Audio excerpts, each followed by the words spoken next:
Governor, we got the legislative session coming up in a couple weeks. Let's talk about a couple things that we'll be spending time on. Let me start with education. We've talked a ton about that here. How far are you willing to go? How far are you prepared to go in education reform?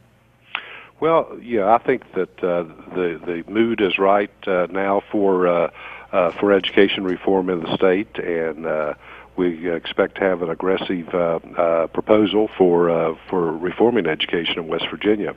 And it's one that we've got a lot of support. We've had a year to look over the audit, and there's lots of recommendations in there, and we'll be addressing a great many of those. Obviously, it's going to take some time. It's going to take some effort in bringing people together, which we've been trying to do. But I think it will be an ongoing process, but I think that there will be some major changes made during this upcoming session.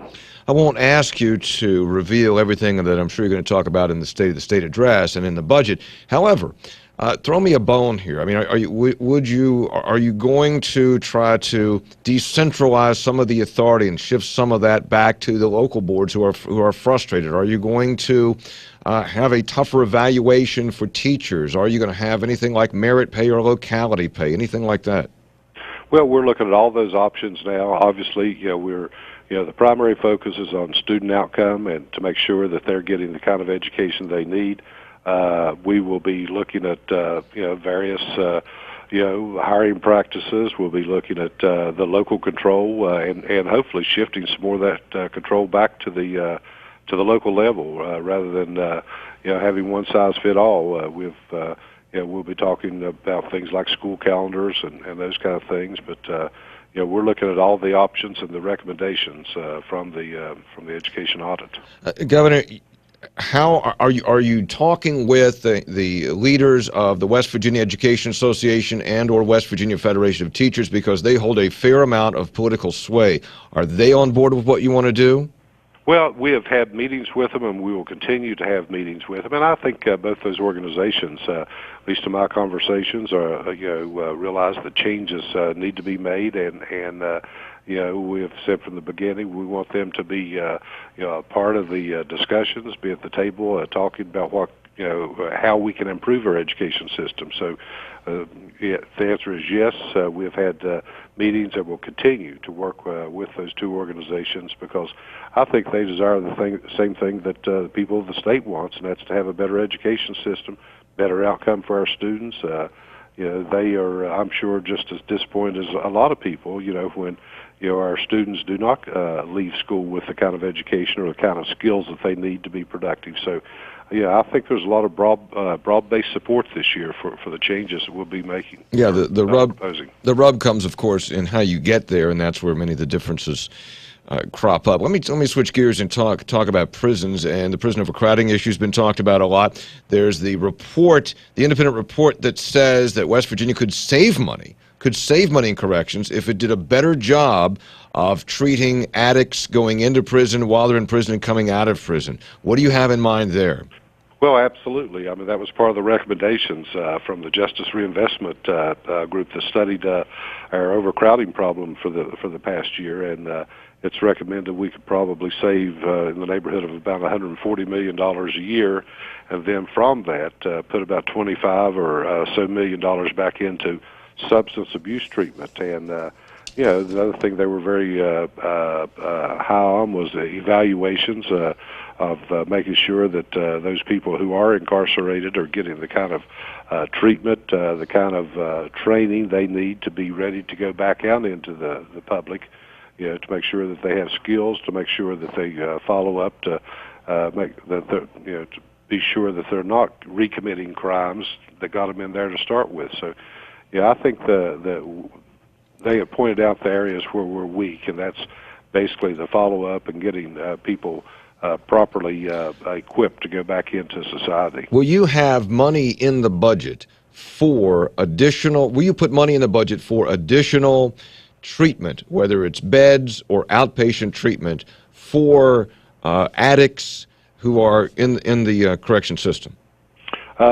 We're looking at ways now to come up with additional funds for the rehabilitation and And I think that we will have some there in addition to what the legislature gave us this past year for the local community treatment facilities. We'll be utilizing all those services and trying to get them all working together to make sure that when someone is released from prison, that they do have the treatment facilities and we have the ability to pay for that treatment to keep them from recommitting crimes and going back to prison. The behavioral people I've talked with say that they're in. Of course, they want to be paid for it, but they say they're in and they can provide those services. So they I'm sure would be a part of this. Governor, I know when you campaigned on no new taxes. As you prepare the budget, do you have anything in there, anything at all, of any additional tax increase, any additional fee increase, anything like that people should be aware of? At this time, no. There's no fee increases, no tax increases that's currently going to be proposed. Do you think, will you propose in your state of the state or your budget, will you propose any pay raise for state workers or teachers?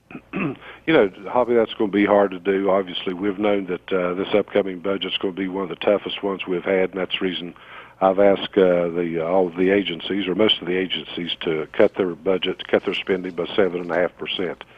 So with that and the additional money that we're having to put into to Medicaid this year, it's going to be very tough to have those discussions about pay raises this year. I mean, the facts are what they are. We've known about it for several years that because of especially the additional amount of money having to go into Medicaid, it was going to be a tight budget year for us.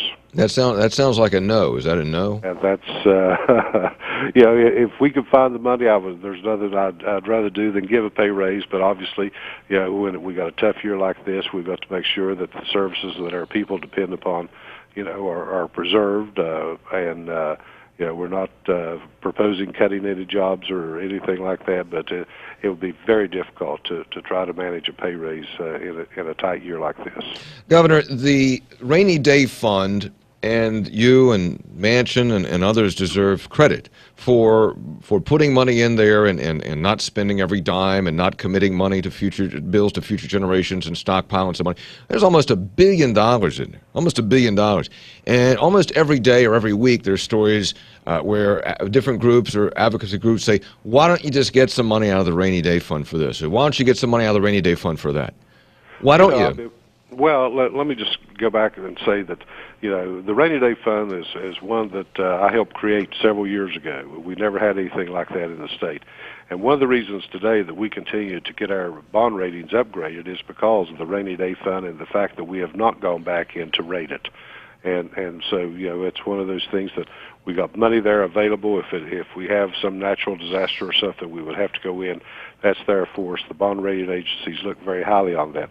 Let me just also say that we got Rainy Day A, which was the original Rainy Day Fund we set up, along with Rainy Day B. What I would like to see, and I've proposed it in the past and probably will propose it again this year, is to take the amount that we can cap the Rainy Day Fund at from 10%, which we started with. We've now got it up to 13%. If we 13% of the budget represents 13% of the budget of the general revenue budget. That's right. Correct. And what I would like to do is see that go to 15% for Rainy Day A. I know it's kind of complicated and don't have a whole lot of time to explain it, but that is what the bond rating agencies like to see. How we've got that now is because we got Rainy Day B, which was set up from the tobacco trust settlement, and basically to be used for health care things. If we could get the Rainy Day A up to 15% of the general revenue budget, then we could use the proceeds, the interest earned off of Rainy Day B to help continue to fund programs like Medicaid. That money could flow automatically. It would be a source of funding for years to come. So, it's not that I want to sit there and just let the thing continue to grow, but I want to at least maintain the amount that will keep our bond ratings at the AA+ where they should be. And that's, the AA+ is almost a perfect rating, which saves us hundreds of millions of dollars in interest payments over the years.